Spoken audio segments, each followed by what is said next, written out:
You see, most stories begin with heroes. Well, this one begins with the fallen. Long before the world whispered their names, before the oath carved itself into blood and bone, there were simply three: a father and his sons, bound not by destiny, but by loss.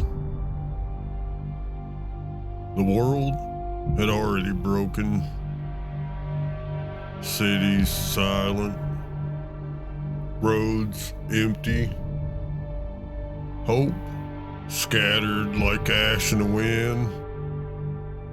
People learned to look away, to survive by forgetting, to pretend the fallen were nothing more than the cost of staying alive.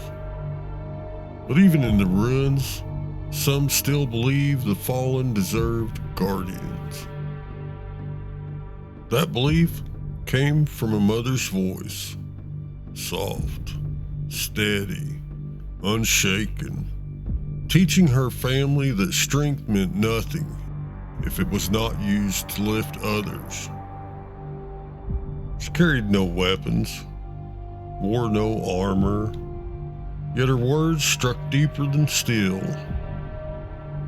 And from her came the first shape of the oath, a promise carried in their blood long after her voice was gone.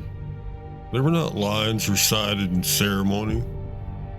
They were lived in the cold, in the dark, in the places where no one else dared to stand. And in time, the world would give them titles, names forged from the roles they lived. The warden, last barrier between the living and the lost. The watcher, eyes sharp enough to see danger before it struck. And the vanguard, first into the storm, last to retreat. They were not perfect. They were not chosen.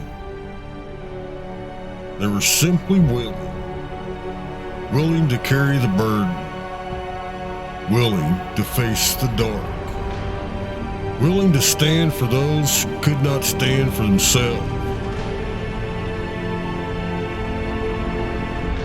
This is where their story begins. Not with triumph, not with victory, but with a family who refused to abandon the fallen.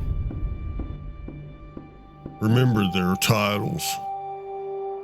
They're the only names the world ever needed.